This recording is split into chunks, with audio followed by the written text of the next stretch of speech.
Good afternoon, everybody. Today I'll be reading the book of Mark, chapter 6, verses 53 through 56.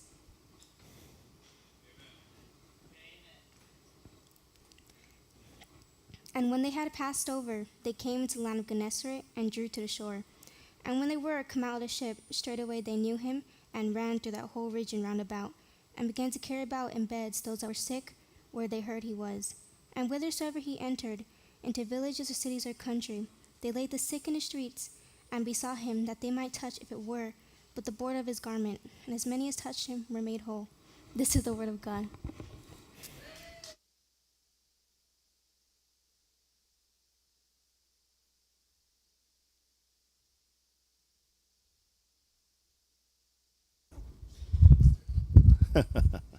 Thank you. Thank you very much. I'm so glad that I got to be the one bringing the message the day that she was, the first time that she was our lector. That was a privilege. Thank you very much. We're going to be, of course, in Mark chapter 6, but there's some things we want to cover kind of getting into this lesson today. And one of the things that I want to cover is how truly deep and meaningful this writing is that Mark has been doing here. It's like masterfully constructed prose. You don't find this everywhere. You know, there's lots of novels that are written, and there's lots of fun books to read. Of course, nobody really does that anymore. We all listen on Audible, right? We all listen to them. But even then, it's really hard to find work like what we find in the Gospels. And there's a reason for that. And I want to kind of talk a little bit about that reason. Then I want to look at where this passage sits in the Gospel of Mark. And because he's about to make a shift, right? It's a very good place. Sometimes I think chapter divisions are a little bit odd where we chose to put chapter divisions. But in this case, I think it was placed in a really good spot between chapter 6 and chapter 7, because there's a change that happens right here between these two, and something that Mark has been building all along for quite a while now is kind of coming to a close here. He's gonna shift his focus a little bit when we get into chapter 7. So I want to walk a little bit back into that, right? And but let's talk for a moment about the Gospels themselves, right? And when we talk about the Gospels, I want you to think for a moment how different this literature is than some other literature, than most ancient literature. This literature sits in a unique place in history. If you think God had to pick just the right time to come in history so that everything would be set up exactly right, you couldn't have picked a better spot than where he came. Because here's why. The Roman Empire had just opened up that part of the world, and they had roads and trade routes that went everywhere, making for the very first time ever certain things available to a larger part of the population. Some of those things were paper and pen, although they were still valuable import commodities, so much so that when Paul is in prison in Rome, he actually tells Timothy, make sure you bring with you those parchments, right? I need more writing paper. I need to write some things down for people. Second of all, they had plenty of other writings to look back on. You had a lot of Greek writings and Hebrew writings. So they had a history of writing. Israel itself, the Hebrews themselves, had been developing an intellectually based society, some of the most educated people in the world up to that point, so that you had a populace who had, for the first time ever, a fairly decent supply of paper, and a population that was educated enough to be able to read what was written on that paper. Now the challenge is, what are we going to put on paper? So when you look at someone like Mark, who sits down to write from probably the wisdom, the stories, the story of Jesus that came from probably Peter. He sits down and writes this out. Now he's going to I'm imagining, I don't know. I'm imagining he took little notes when Peter was telling him. And he sits down with all those little notes. You know, in my world, it'd be little stickies, right? Or little, you know, I always have a few loose pages with me, you know, that I crop just to fit whatever I'm carrying with me at the time. And I can imagine him having a bunch of those sitting around, and he's arranging them on the tabletop, trying to figure out how he's going to tell this story, what order he's going to put them in, how it's going to unfold. And all the time, I can see him thinking, I've got to keep this true to what Peter told me. I've got to get this reflected out there, right? You know, and he's laying them all out so that it can take the least amount of effort to write it all down in the final copy, so that whoever he sends it to can make a copy of it with the least amount of effort and the least amount of paper, and yet the fullness of the message. So this is not the way we would write today, which is sit down and write first, edit later. This is a lot of mental editing and composing to put out something that was going to both be accurate and that would also be inviting, right? That would be interesting and attention-grabbing. So that's what Mark has done here. So when we look back a little bit in Mark, we're going to find some interesting things. And the first thing I want to talk about is some of the travel that happens here, right? So you can kind of get in your mind a pattern. So if you put in your mind, right, in your mind's eye, basically a big oval about like this, right? A little wider at the top than it is at the bottom. That's essentially the Sea of Galilee. And if you think about, I'm going to do this backward for me, it'll be right for you, right? You look down this side, which would be the western side of that oval. At the top of it, you have Ganesaret, and you have Capernaum, kind of at the upper corner of that oval. And at the bottom, on that same side, that western side, about 8 miles by water, from one point to the other, you have the area around Nazareth. And if you go straight across, eastward from Nazareth, you have the Gadarenes. You have the area around that we would refer to as Gadara, where the demoniac was. And the reason that I want you to think of that is because get that little kind of triangle in your head there so that you can see the path that was taken. So here's essentially, if you go all the way back to chapter 2, you find, this is what you find. You find the path that goes Capernaum to Nazareth, across to Gadara, back up that triangle. It's about 8 miles on that western side. It's about 6 miles across to Gadara. It's about 10 miles from Gadara over to Capernaum or Ganesaret. Ganesaret is the larger area which contains Capernaum. That's an important point. And so you can see that they're making this odd triangle. They're going down that side, across, up. And so here it is, Capernaum, Nazareth, Gadara, Capernaum, Nazareth, and then back up that side again to Ganesaret where Capernaum is. Odd way to travel around there, right? You would think you would go and make little stops around the edges and make a single circle and do all the business you needed to do in one single pass around there, but that's not what he does. He does this back and forth kind of thing around that lake, that small inland sea there. And there's some interesting things that happen there that unfold along the way, and it's almost like a multi-level layered cake, right?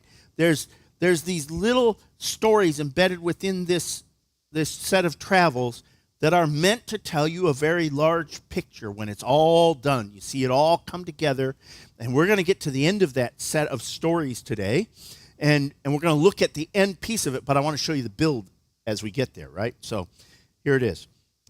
Chapter 2, verse 23, I want you to see the set of kind of bookends to what you're about to read at the end of this chapter and the beginning of the next chapter, that there's a set of almost nested parentheses that he's gone through here.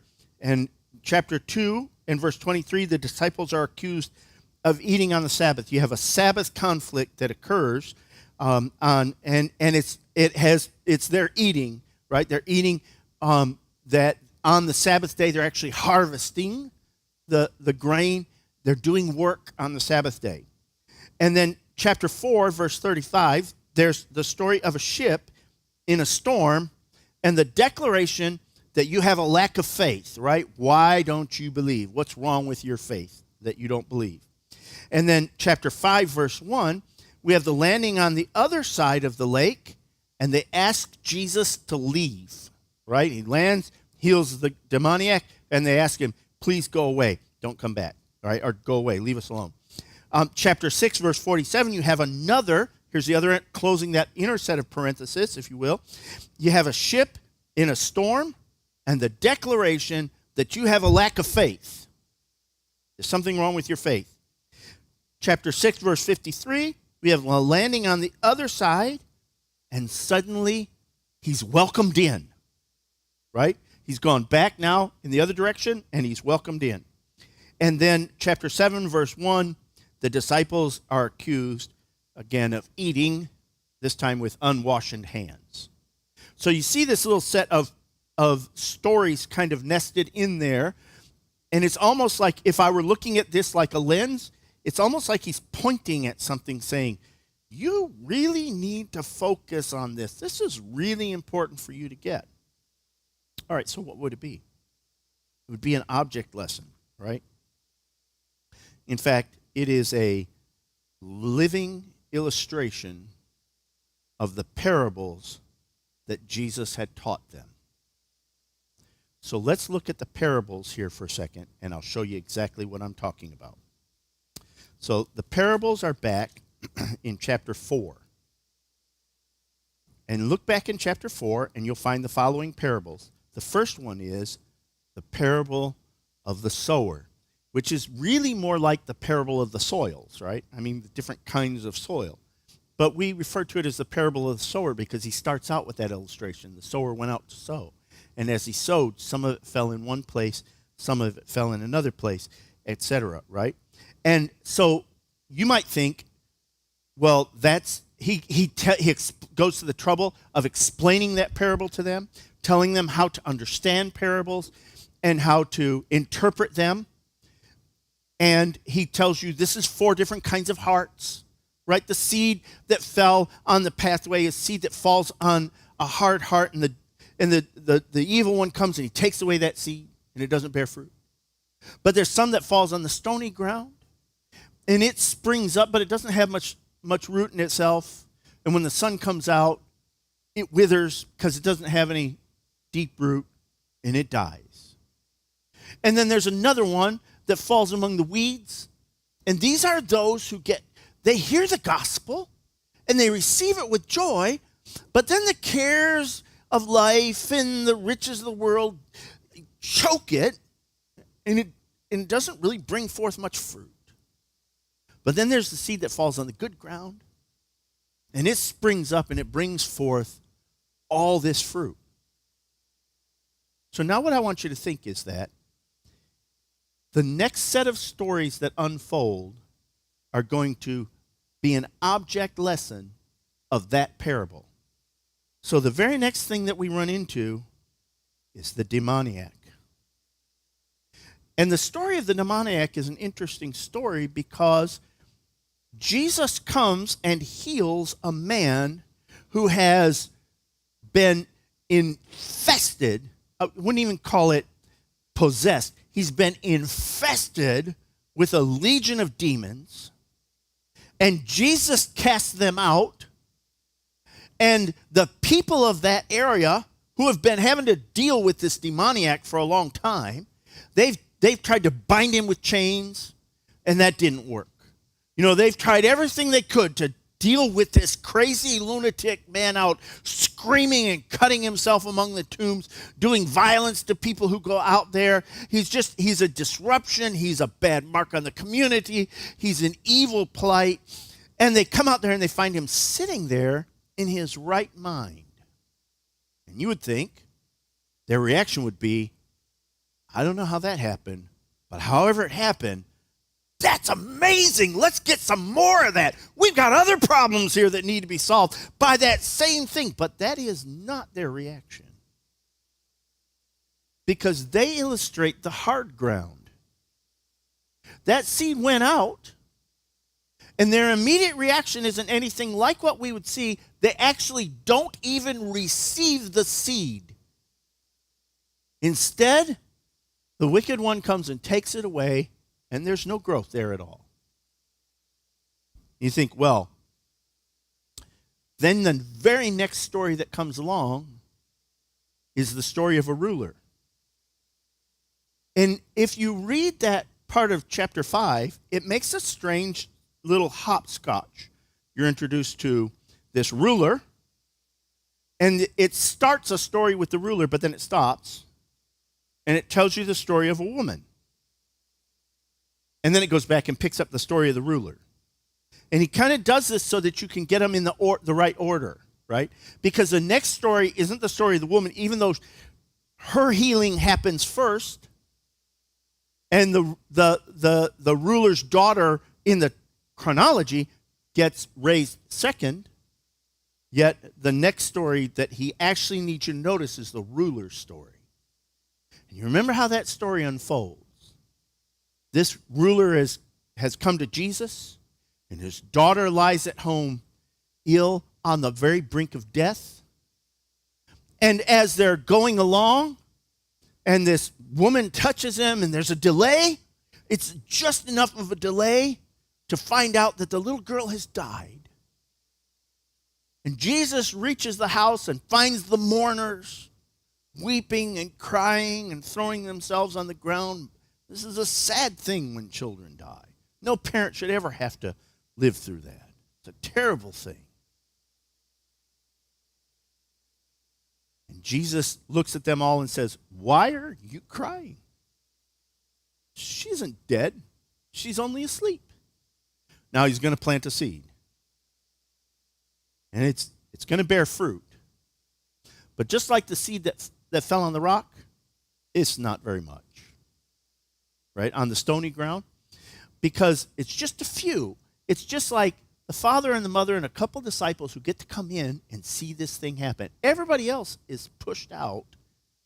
And you would think a daughter has been raised. This is amazing. This should be screamed from the housetops. Everybody needs to know that this just happened. If you've got children at home sick, you need this man now. This ought to increase the demand for Jesus by 100-fold, and yet it's almost no effect. Little effect. Then you get the one of the woman. And here she is in this crowd of people. And she's thinking to herself. She spent everything that she had. She hasn't been made better. The doctors are completely unable to do anything for her.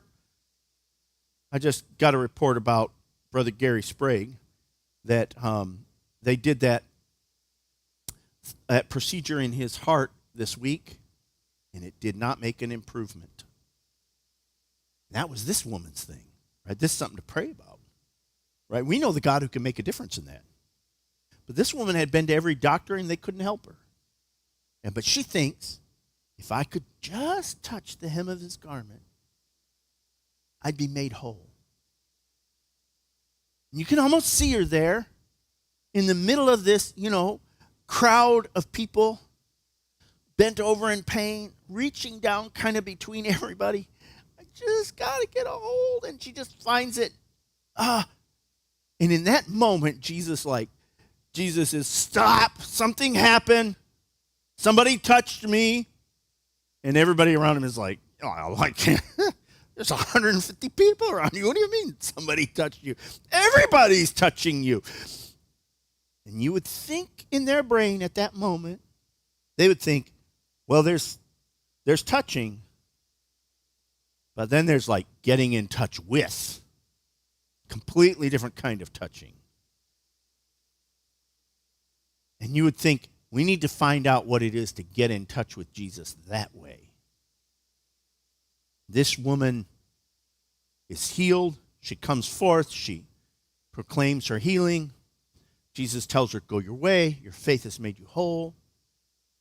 And everybody around him does not immediately fall down and say, I believe, make me whole.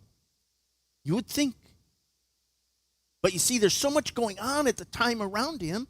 It's kind of like the disciples. The one time, they've got this blind man here's Jesus walking along, and this blind man is crying out to him, heal me, you can heal me. And they're like, quiet down. The master doesn't need you pestering him.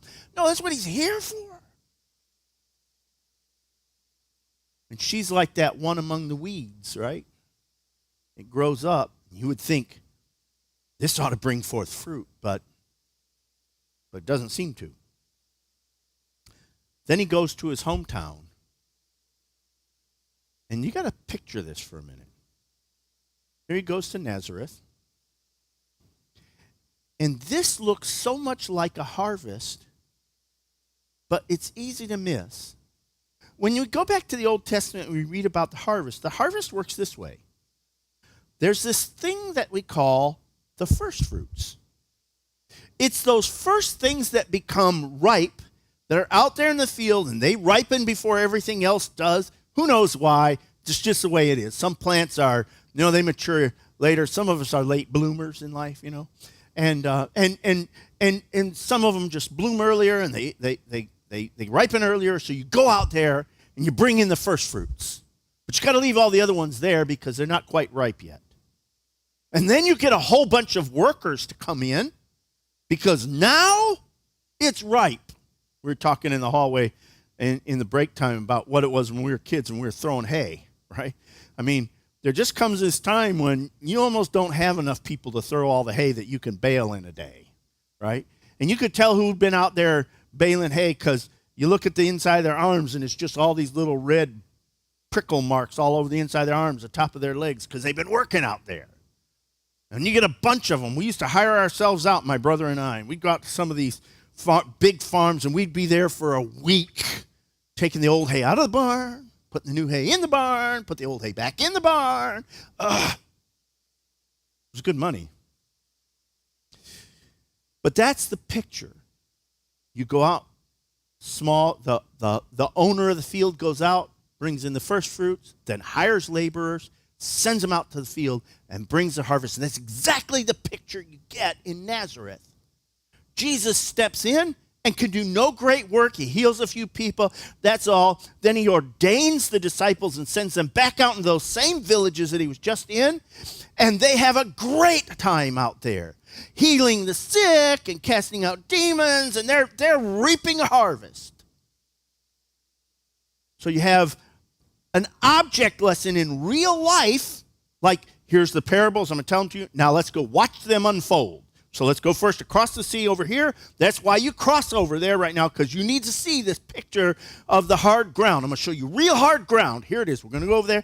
We're going to heal this demoniac. It ought to bring forth fruit, but it doesn't. Immediately it's rejected. No hope. Then he goes through case after case, just making object lesson after object lesson of that parable for them. And you think, well, what's the next parable? The next parable is the parable of the lamp and the measures. And it's interesting how this parable is phrased. When we think of this, we often think of it like the Sunday school song, right? This little light of mine, I'm going to let it shine. Right? Put it under a bushel. No, I'm going to let it shine. But for a moment, take away that Sunday school view of it and listen to this parable again. It's in chapter 4 and verse 21. And he said unto them, is a candle brought to be put under a bushel or under a bed, and not to be set on a candlestick? For there is nothing hid which shall not be manifested, neither was anything kept secret, but that it should come abroad. And if any man have ears to hear, let him hear. And he said unto them, take heed what you hear. With what measure ye meet, it shall be measured to you, and unto you that hear shall be more given. For he that hath, in him shall be given, or to him shall be given, and he that hath not, from him shall be taken away, even that which he hath. So listen to that parable. This parable isn't exactly the positive message that we sing it as in Sunday school. Like, I'm going to shine, and I am not going to put a bushel over my lamp. That's actually a good lesson, but it's not what he's telling you here. What he's telling you here is, it doesn't matter what you try to do. You were meant to be a candle, all the way back, by the way, in the Old Testament. The spirit of the man is a candle of the Lord. And there isn't anything that's done in secret that isn't going to be manifested eventually. That's why God put you here. It's going to get known. And just sure as that's true, that's the very next parable, the very next story in line is the story of Herod and John. And we find out that there's been this secret political thing going on, and all of a sudden, we know about it. There's like this object lesson. There it is. Now we see it. I understood the parable. I thought I had it, but now I've seen it. All right. Then the next one is the one of the seed. The parable of the seed. And the parable of the seed goes like this, you know. A man goes out and he sows good seed in his field. And then he goes in because he's tired. And seed doesn't come up overnight. You have to go to bed a few times. And then in a mysterious way that you don't understand, that seed blossoms and grows up and becomes a harvest. Think, well, that's an interesting parable. How are you going to illustrate that? How about the feeding of the 5,000? Isn't that an interesting parallel? Here it is. Show me what we have. We got 1 can of sardines and a couple little barley rolls, right? We got the makings of about 2 sardine sandwiches here. Now, I know that's not really popular anymore. People don't eat sardine sandwiches. But most of the people in the world did. It's not unusual. And that's what this little boy had in his lunch. Salt-preserved fish and barley loaves. And Jesus says, distribute it to the people. And in a mysterious way that nobody could see, when nobody was watching, somehow the fish and the loaves were multiplied. They just did. So that when they were all done and they gathered up what was left, lo and behold, they had more left over than they started with. And not by 1 or 2, but by a significant amount left over from what they started with. Baskets of the stuff. If you go plant, it's funny that we were having this conversation, right? You go plant corn, you know, those little corn seeds are not cheap. They can be expensive. You go plant those corn seeds, you don't want to just waste them because you get one of those things that comes up, you might get 6 ears of corn on that thing with thousands of kernels on each corn, on each ear.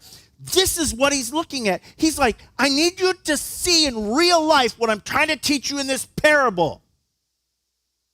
I don't work the way you think I work. You're not going to see it and get it.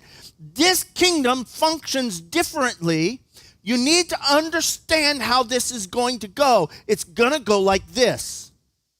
I'm going to work, and the results are going to be stunning. And if you try to figure out how, you're not going to make it. You need to live by faith. You need to believe me when I promise you. And because they didn't get that, then you had that whole boat incident again, and the lack of faith statement. Because I just gave you the parables, and I walked you through every one of those things in living color, and you still didn't get it yet. And that brings us to this last one. Ganesaret. I absolutely adore this story. for so many reasons. So let's go back and read it one more time, right? So we're in chapter 6, verse 53. When they had passed over, they came to the land of Ganesaret. Now remember, that's where Capernaum is. And there's that whole big area around there. He needs you to understand that so that you can get the impact of what's going on in this illustration. They have been in Capernaum before.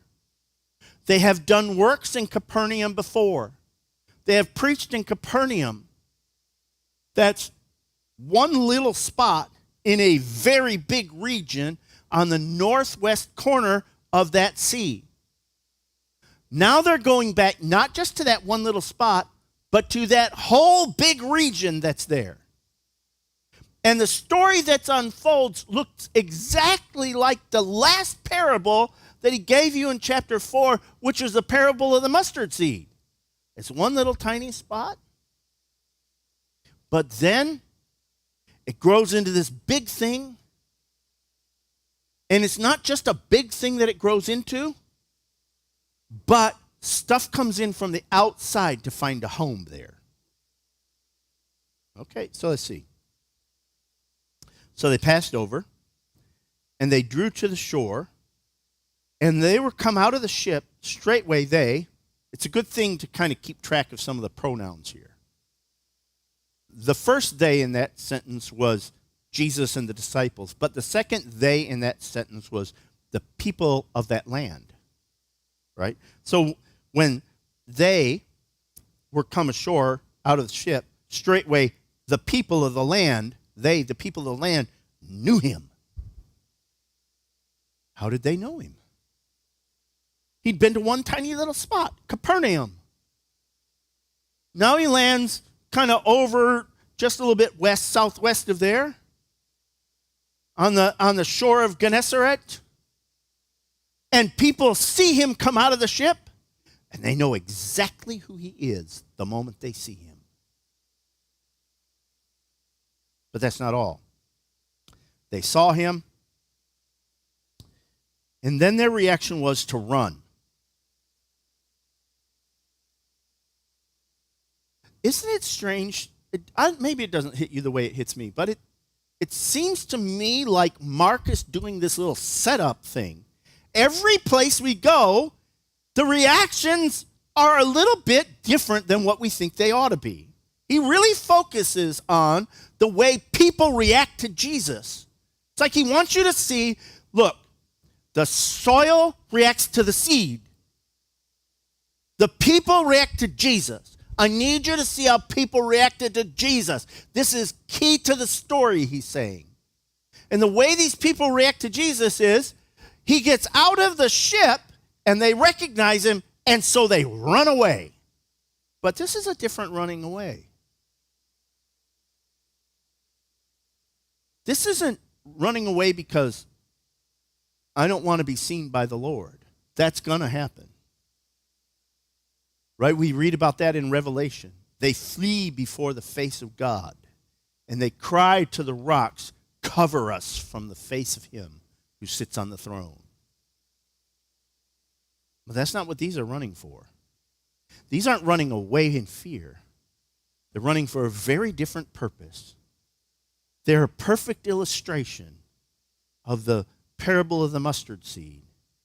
They're going to go out and they're going to get something and bring it back in. And so what do? They run. They run through the whole region round about. About 40 square miles. About 40 square miles. Now you think about that for a minute. That's quite a region to run through. That's a lot of little villages and towns. And you understand how that world was set up then, right? It wasn't really kind of like our, America's different. We got more land than we know what to do with. You go to most countries and, they're much more densely packed than we are. But it's kind of like that, one of those parts of town. It's like driving up I-35 now, right? It used to be that you would leave San Antonio, you would go into Selma. You would leave Selma, there's this long empty spot, and you get to New Braunfels.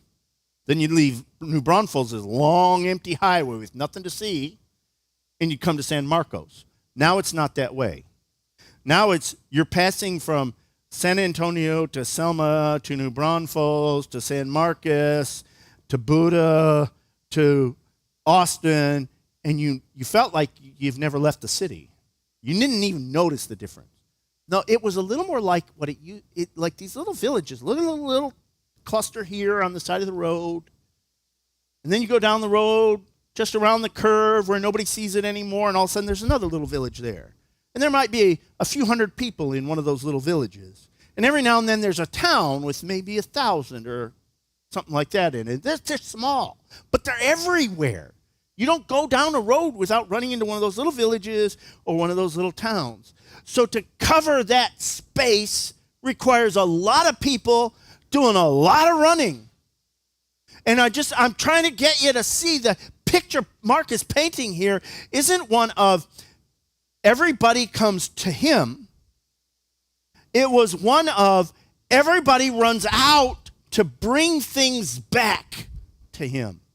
They're getting ready. They're spreading the word. It's not even the disciples. You'd think, well, it's the disciples. They're going to go spread the gospel through all those little villages.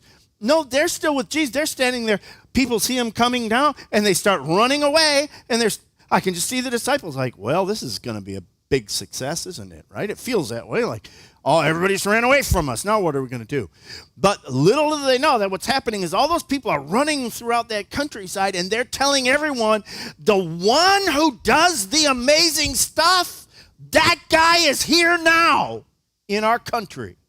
Get ready, people. Bring your best gifts. No. Bring the ones who can't bring themselves.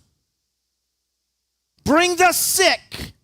Bring the lame. Get them to the village square. As soon as he gets to the village, get those people in to see him and get them healed. This is the picture he's drawing.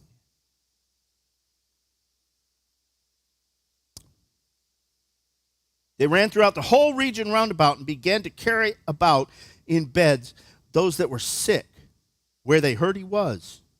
And whithersoever he entered, into villages or cities or country.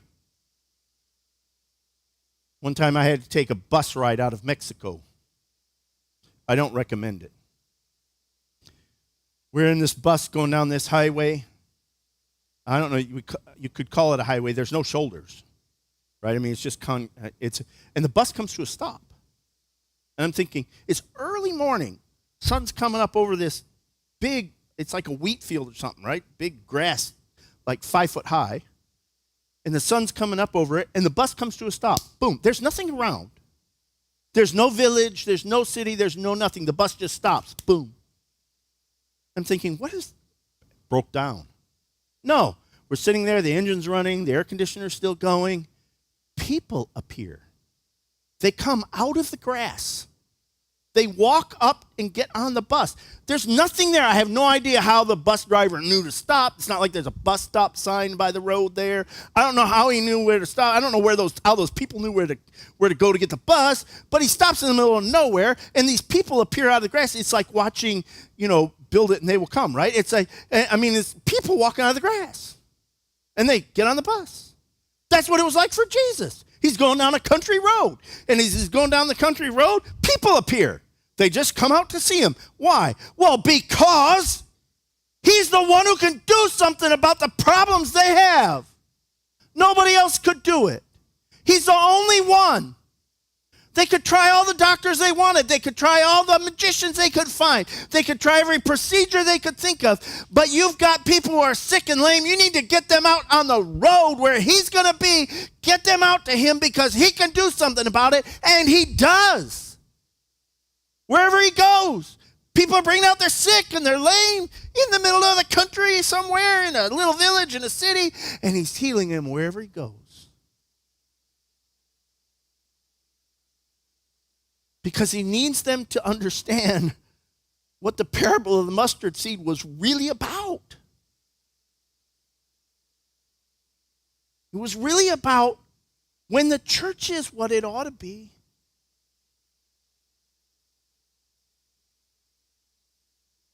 It's irresistible. People want it.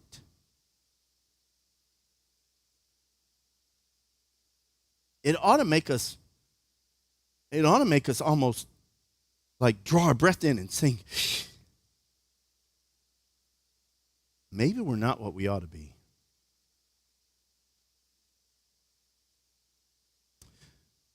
Because people aren't flocking to find us. People aren't thinking, go there. They can really help you. Go there. They've got something that'll make a difference in your life. Go there, it'll change it forever. Don't worry about the psychiatrist. Don't worry about all the drugs. You need to go see those people at that church. They've got something, I don't know what it is. I know when you go there and you connect with those people, it changes your heart, it'll change your life. Something happens, they wouldn't know what to call it. They don't even know how to name the thing. But they come and they get the gospel, and the Lord touches them, and he makes a difference in their heart and their life, and it changes them forever.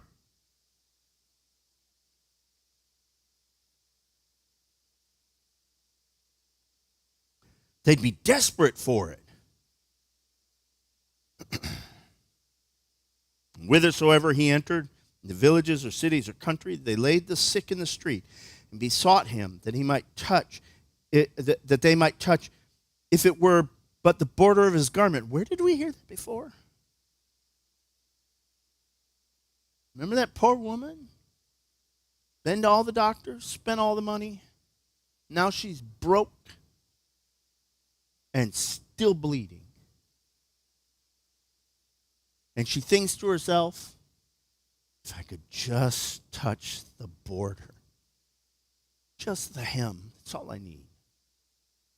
Never realizing, kind of a silly thought when you think about it, there is no edge to God. Never realizing, no, you don't get it. That piece of cloth, what does that mean? It doesn't mean anything. God's everywhere. But what was in her heart was so different.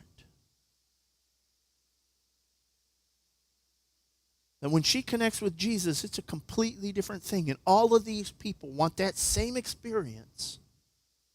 Just let me touch the edge.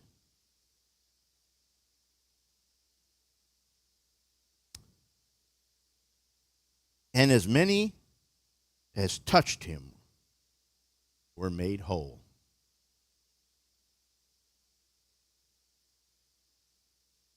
I got to think there's a couple of practical lessons here for us. And the first one is this. Those people had a sense of desperation because they were healthy. The healthy people saw him, and with a sense of real desperation, ran out to the people who had no hope where they were. And they weren't content to just tell them, but they brought them. And let me describe this for you because I think it's hard for us to get. We live in an antiseptic society. We have antiseptic dispensers all around us all the time. We live in a cloud of antiseptic dispensers.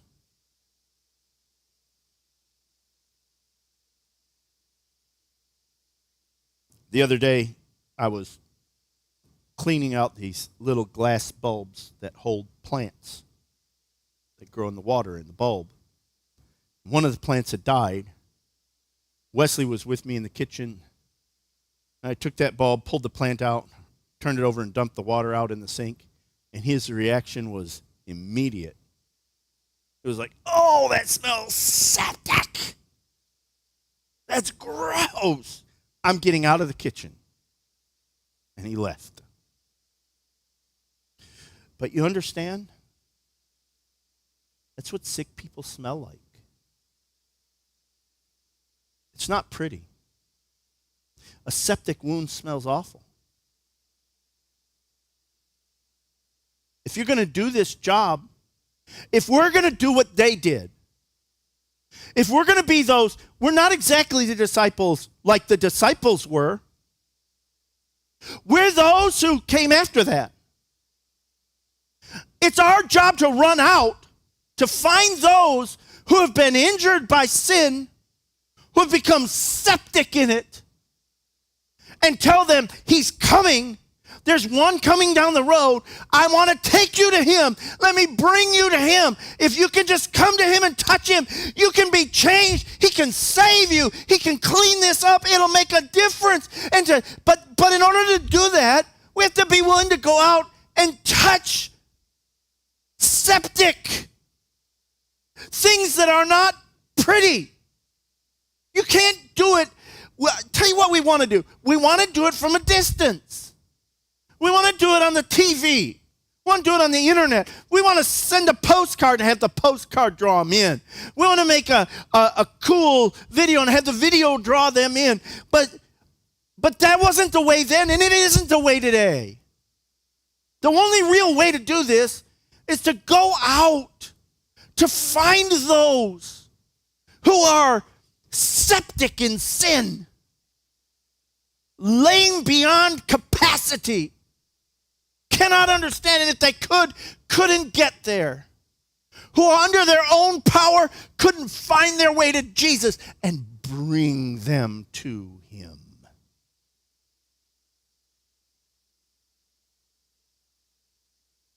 It's not a pleasant task.